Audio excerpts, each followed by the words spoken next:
Bien, a manera de recordatorio, eh, comentábamos la configuración de colector común. En este caso, lo relevante de la configuración de colector común es de que se va a tomar como referencia lo que es el colector para lo que sería la entrada y para lo que vendría siendo la salida. Lo mismo, mi colector va a ser referencia para medir la entrada y para medir la salida. Por eso se llama colector común. Vamos a checar lo que es la configuración emisor común, en donde ahora el emisor va a ser común para medir la entrada y para medir la salida. So, es de las configuraciones más utilizadas.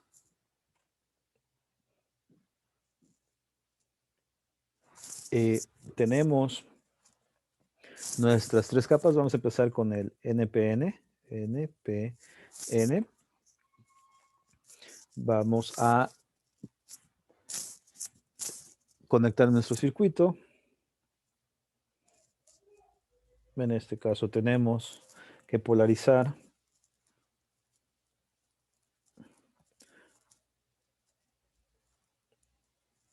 colector emisor.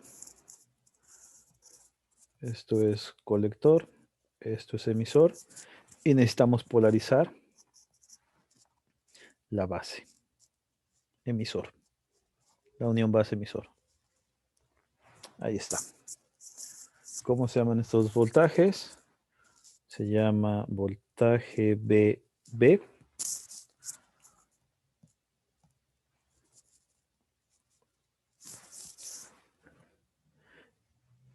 Y el voltaje se llama VCC.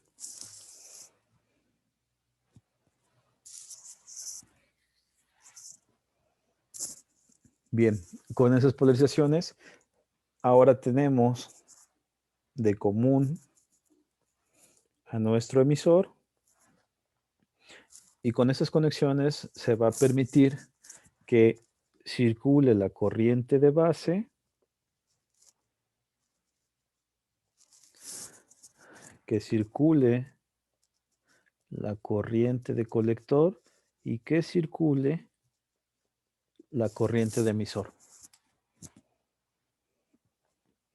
Nuestra entrada es la base, nuestra salida es el colector.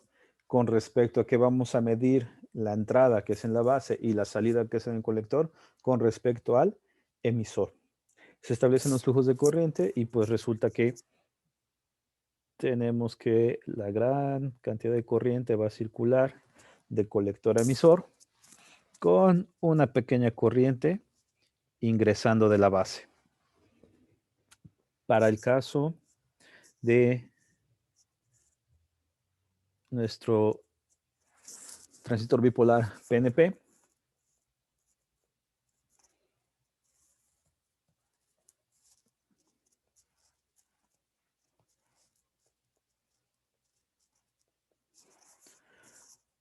armamos nuestro circuito.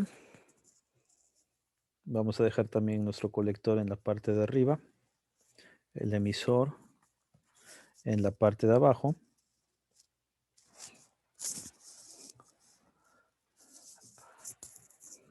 Y vamos a polarizar nuestra unión base emisor. Se llama BCC. Se llama BB,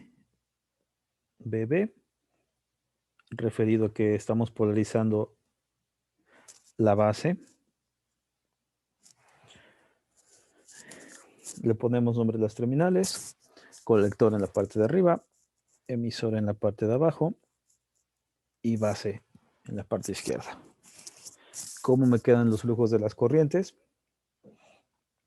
Bueno, pues resulta que tenemos aquí la corriente de emisor.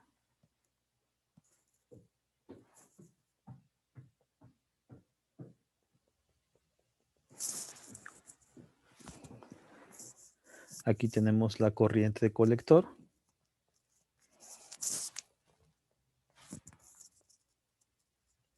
Y aquí la corriente de base. Ahí la tenemos.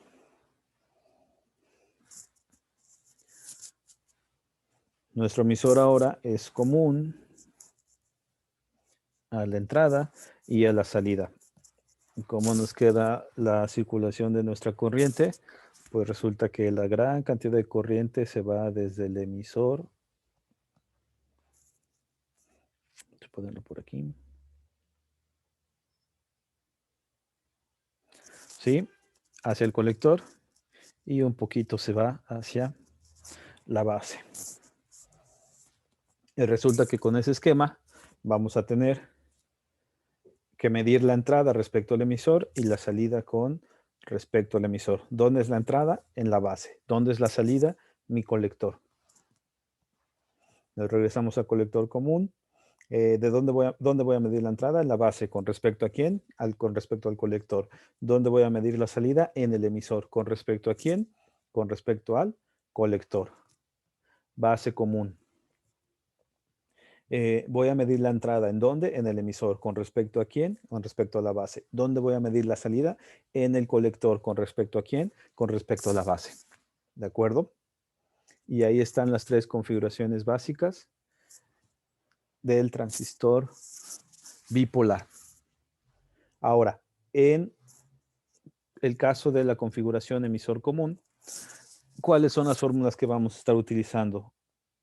Corriente de colector es igual a beta veces la corriente de base.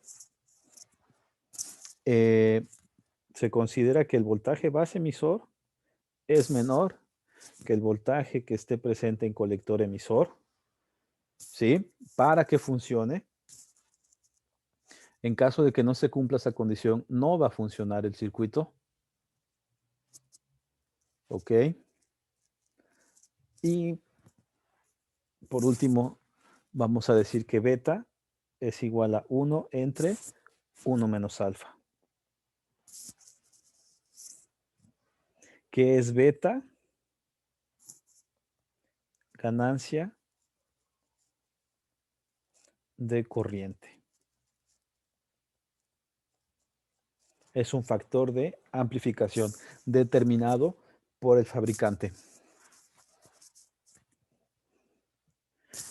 Lo vamos a poner aquí. Ganancia de corriente lo proporciona. Está muy pequeño.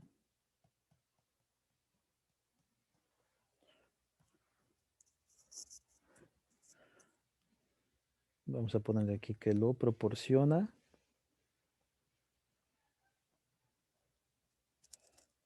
el fabricante. ¿Dónde encontramos ese dato? En la hoja de datos del transistor, del BJT, del transistor bipolar. ¿Cómo lo vamos a encontrar? Típicamente como HFE. Que es un parámetro híbrido de amplificación. HFE. Bien, vamos a pasar a los modos de operación del transistor bipolar.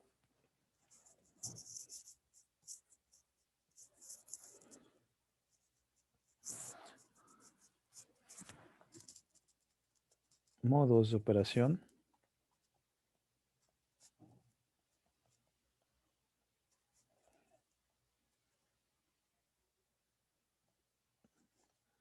Del BJT. Vamos a verlo por cuadrantes.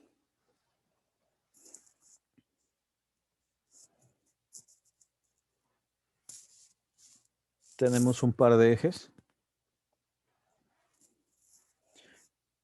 En el eje horizontal vamos a tener el voltaje base colector. En el eje vertical vamos a tener el voltaje base emisor. ¿Ok? Y vamos a hablar de las 4 regiones en las cuales podemos determinar en qué situación se encuentra, en qué situación de operación se encuentra mi BJT.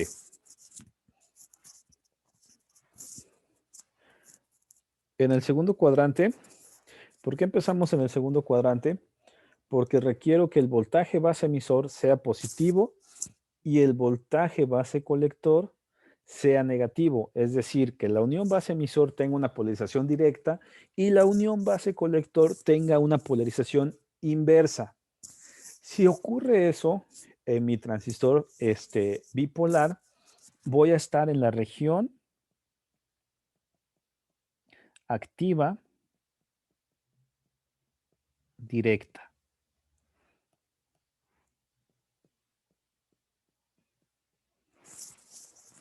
Es decir, aquí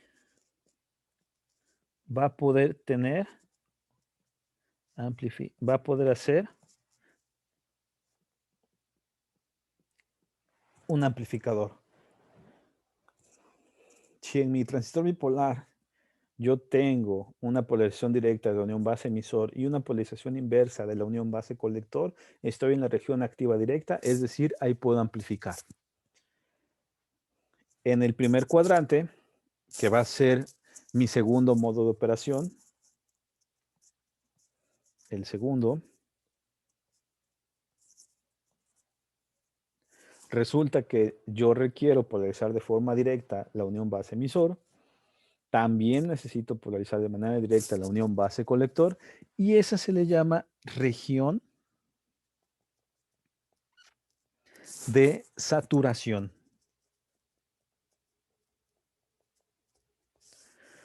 O en otras palabras, estamos poniendo en cortocircuito, por decirlo de alguna manera, las terminales colector-emisor. Es decir, la máxima corriente que pueda pasar a través de ese circuito que estemos armando se va a presentar cuando yo tenga polarizado de manera directa la unión base-emisor y la unión base-colector. Y eso se llama región de saturación. Cortocircuito. ¿Qué cortocircuito? La unión colector-emisor. ¿Estamos? Recuerden que nuestro transistor es un elemento de 3 terminales en el cual lo que yo busco es de que la corriente circule de emisor a colector o de colector a emisor a partir de una corriente que se aplica en la base. Hagan de cuenta que la base, la corriente que se aplica en la base es la que me va a generar la proporción de corriente que circule de emisor a colector o de colector a emisor, según sea el BJT, NPN o PNP. Eso es lo que se busca. Si yo hago las polarizaciones, como les comentaba aquí, de que polarizo en directa las uniones base emisor y la base colector, pues resulta que es como el equivalente a que yo junte las terminales colector y emisor y va a circular la máxima corriente que puede circular en el circuito que esté armado. El siguiente punto vendría siendo el tercer cuadrante, que es el tercer punto en donde se puede trabajar. Ese tercer punto, en ese orden, cuando yo quiero utilizar un BJT, lo típico es que yo quiero utilizarlo para estar en la región activa directa, es decir, lo quiero utilizar de amplificador. Dadas las circunstancias, puede ser que yo lo quiera utilizar en saturación, es decir, estar cortocircuitando las uniones colector-emisor. Ok, entonces me voy al segundo modo de operación. Para el tercer modo de operación, puede ser que también yo lo quiera. ¿Qué es lo que necesito en el tercer modo de operación? Polarizar de manera inversa la unión base-colector y polarizar también de manera inversa la unión base-colector. ¿Sí? Ahora los dos valores son negativos. Si yo pongo polarizaciones inversas en la unión base-emisor y en la unión base-colector, no importa si es NPN o PNP, resulta que voy a estar en la región de corte, que viene siendo el equivalente de circuito abierto.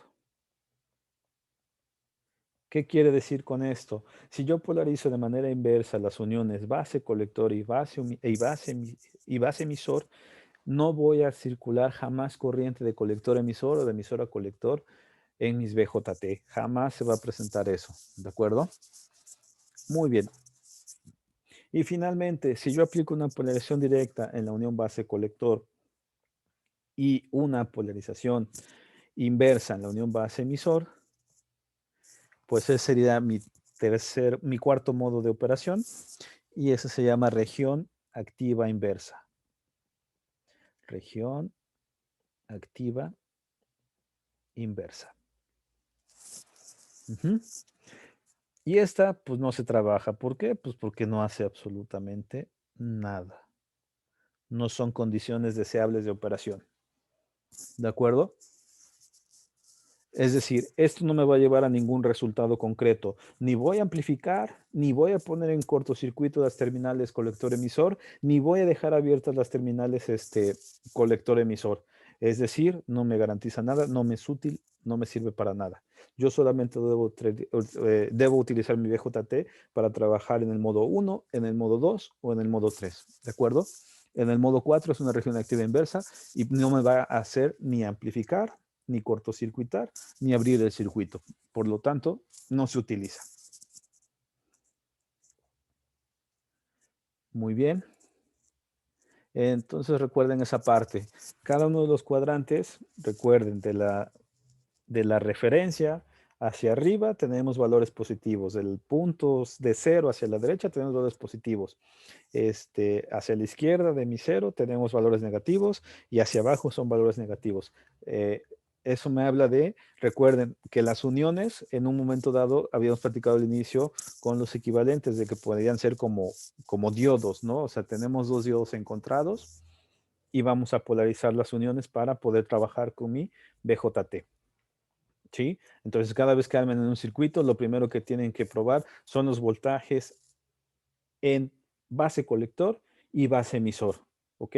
A partir de los valores que les den, eso les va a permitir establecer si están en el modo 1, en el modo 2 o en el modo 3. ¿Sí? No hay más. No hay más. Si no están en ninguno de esos tres modos, algo no sirve definitivamente en su circuito. Y esa es una forma de verificar que esté trabajando en alguna de las regiones y que sí está haciendo algo su BJT cuando ustedes lo implementan en algún circuito. Muy bien. Eso no lo deben olvidar, esas tres regiones.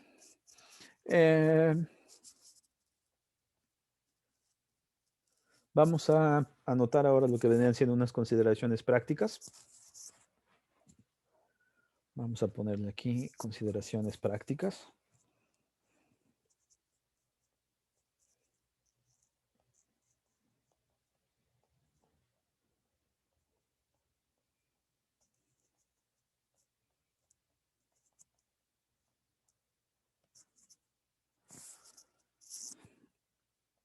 Para el BJT.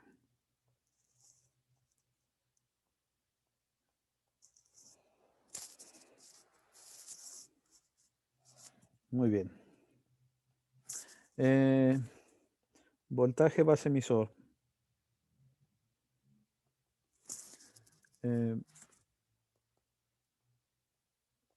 Podemos decir de manera genérica que es un diodo de silicio.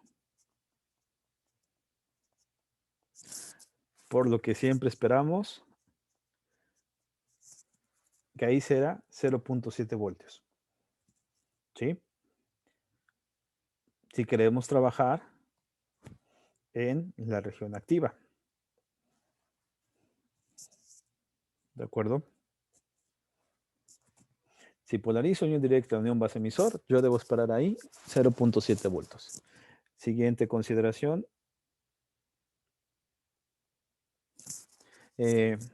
Si beta es un valor grande,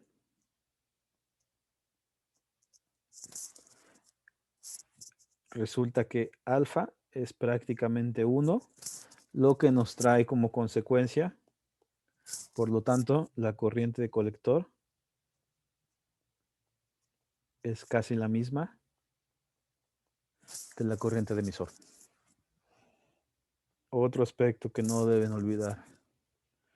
La corriente de emisor es igual a corriente de colector más corriente de base.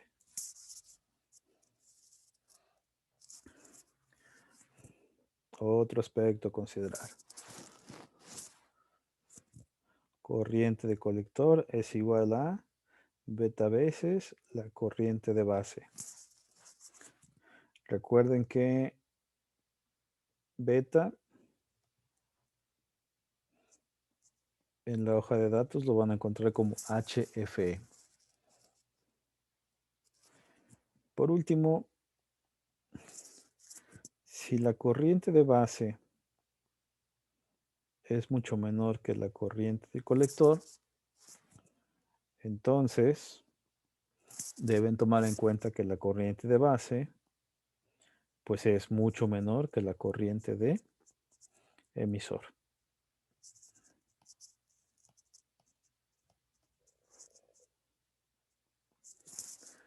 Muy bien.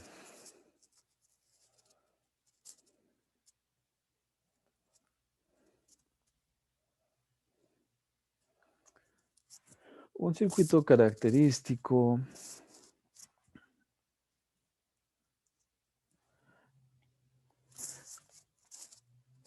circuito de prueba. Vamos a poner un circuito de prueba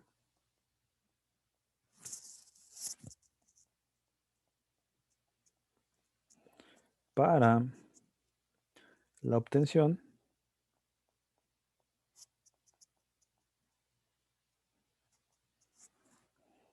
de curvas características.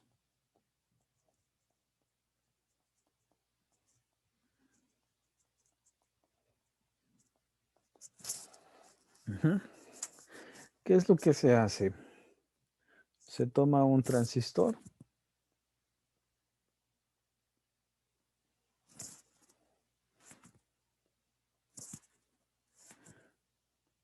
se conecta a una resistencia variable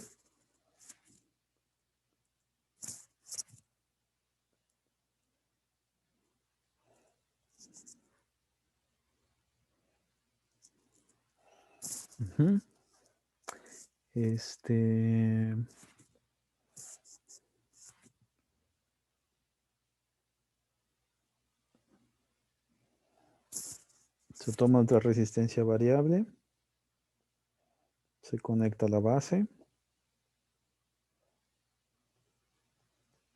se polariza.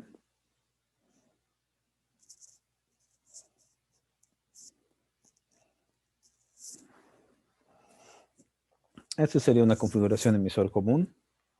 El emisor es común a la entrada, en este caso a la base, y a la salida, que viene siendo el colector.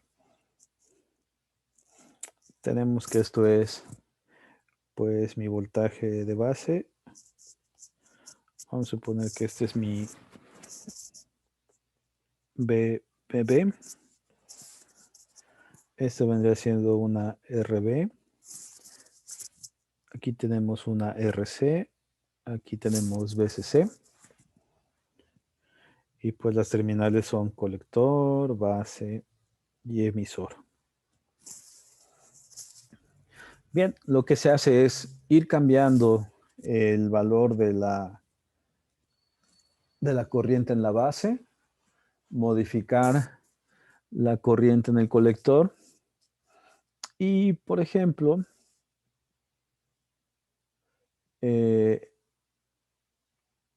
lo que se hace es ir obteniendo diferentes voltajes colector-emisor. Hagan de cuenta que una curva de prueba pues sería algo así.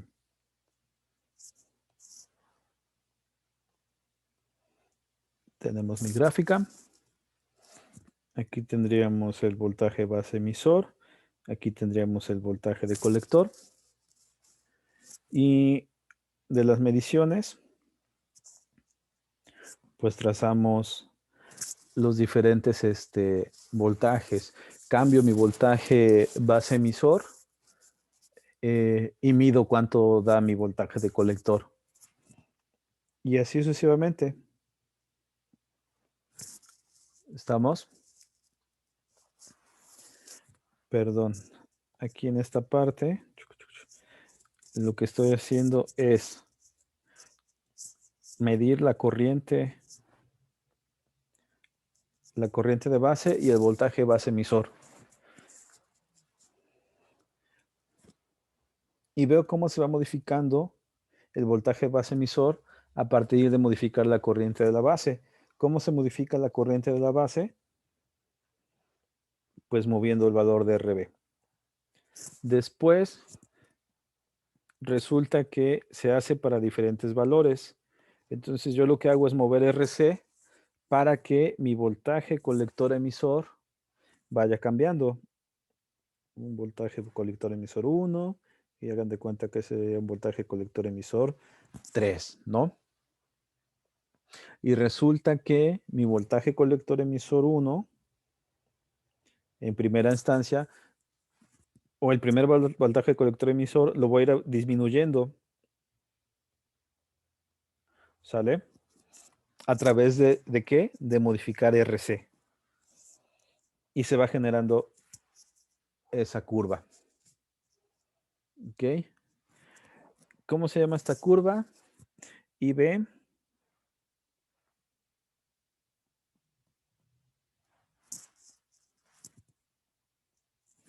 contra el voltaje base emisor.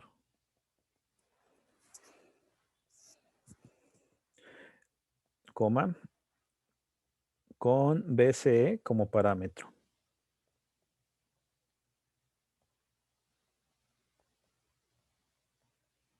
Estos son de los datos que se encuentran en la hoja de datos de un transistor.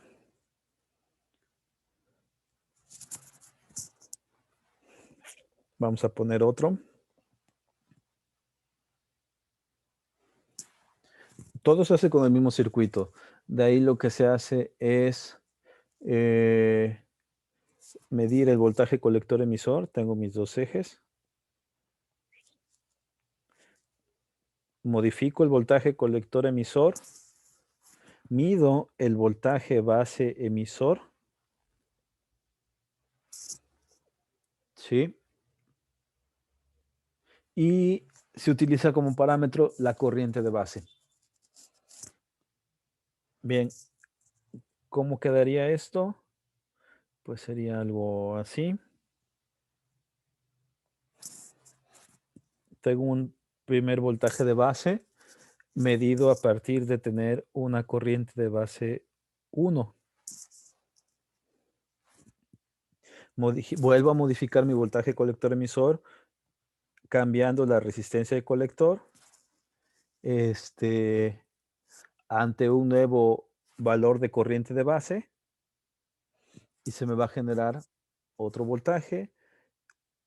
Muevo a mover mi voltaje colector emisor y con otra corriente de base y así sucesivamente. Supongan que esto se llama IB2, ¿no?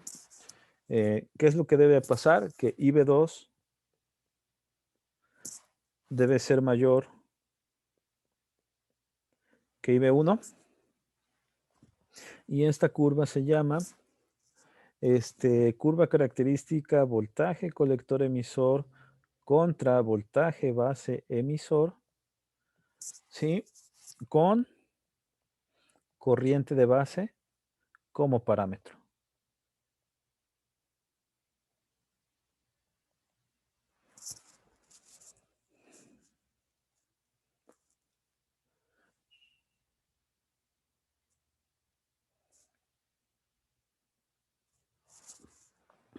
Y una de las que es de las más,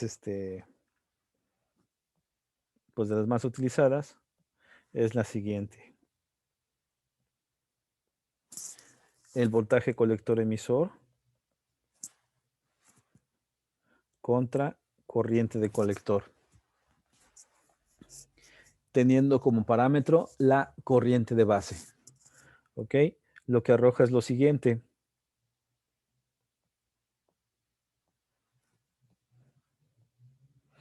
Ante un valor de voltaje colector emisor y ante una corriente de base, se me genera una corriente de colector.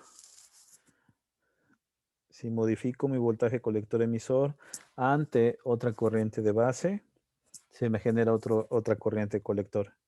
Y así sucesivamente. La corriente de base 2, pues debe ser mayor que la corriente de base 1. ¿Sí?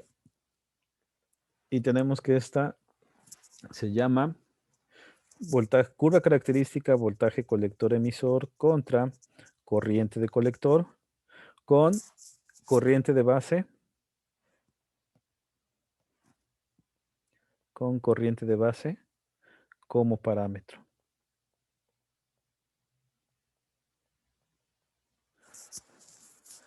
Esta curva es de las más importantes. Esta es la que vamos en un momento dado a estar utilizando o hay que buscar en la hoja de datos para saber cómo se va a comportar mi BJT, mi transistor bipolar, en el circuito que yo esté utilizando, ya sea que esté implementando o que yo esté diseñando ese circuito.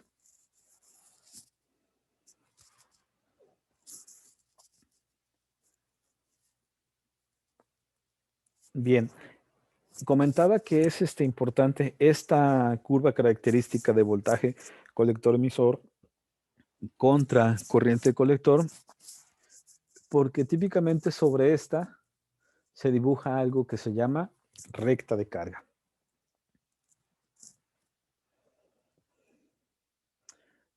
Okay.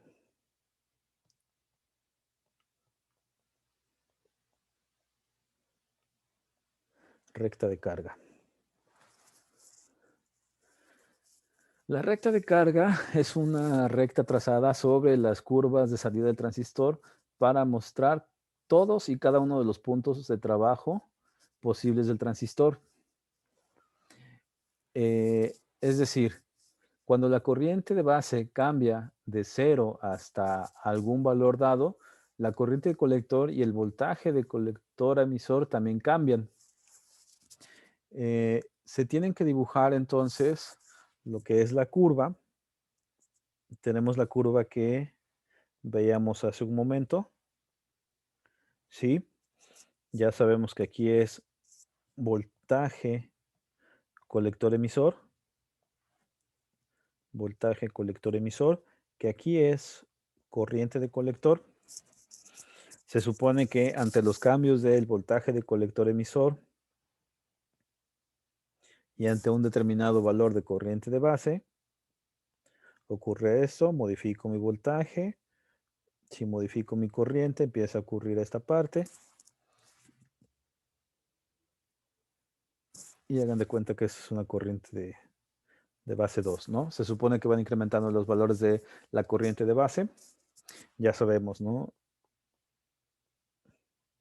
Corriente de base 2 mayor que la corriente de base 1, con todos los valores intermedios que haya entre ellos, ¿no?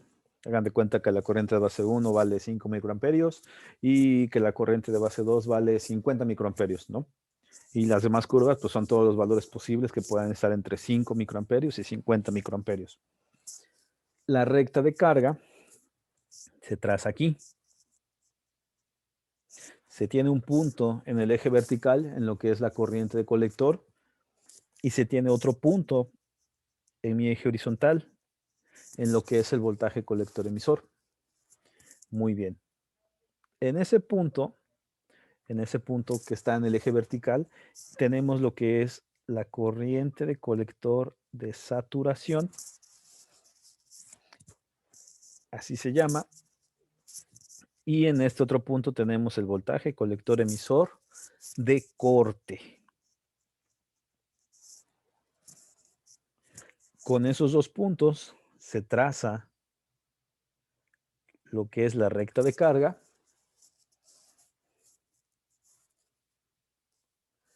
Y a través de toda esa recta de carga van a encontrarse todos los posibles puntos de trabajo de mi BJT en el circuito dado. Recuerden, en la recta de carga, voltaje, colector emisor, a ver, la recta, voltaje, colector emisor, contra corriente de colector, con IB como parámetro, se obtiene a partir de un circuito de prueba como el que veíamos hace un momento, como este. ¿Estamos? Se modifican los valores en la entrada, se modifican los valores en la salida y se llega a formar mi curva, voltaje colector emisor contra corriente colector. La recta de carga se obtiene ya a partir de que mi BJT ya se está utilizando en un circuito, en un amplificador.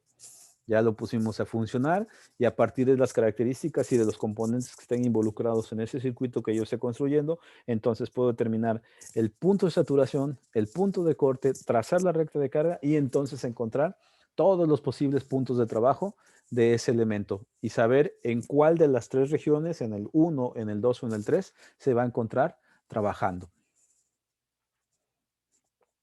Muy bien. Eh, de acuerdo a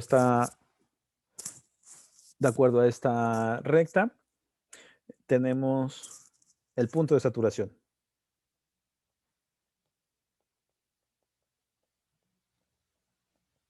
En el punto de saturación, ¿qué coordenadas va a tener? El punto de saturación va a tener 0 volts, corriente de colector de saturación.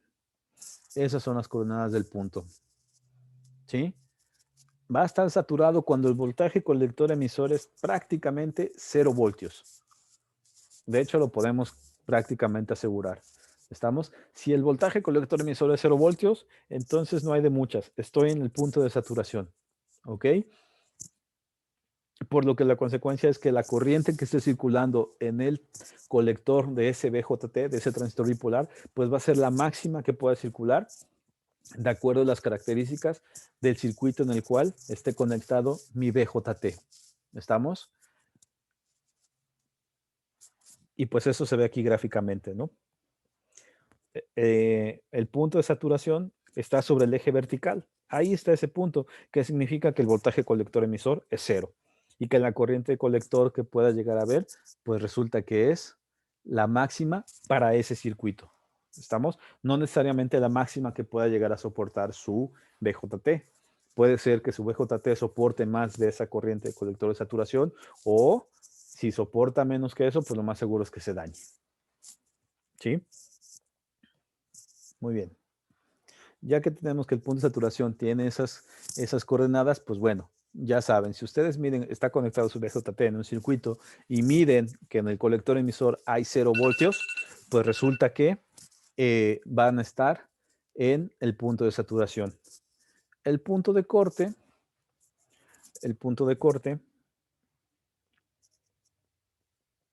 está sobre el eje horizontal. El punto de corte tiene coordenadas BCC, 0 amperios. ¿Sí? En el momento que ustedes midan su voltaje colector emisor y les mida la fuente de alimentación con la cual están trabajando, pues no hay de muchas. Significa que su transistor está en corte y que no va a haber corriente circulando de colector a emisor o de emisor a colector. Es decir, está abierto. Ajá. ¿Qué es lo que está pasando? Pues la unión base-colector, pues está polarizado en, en inversa.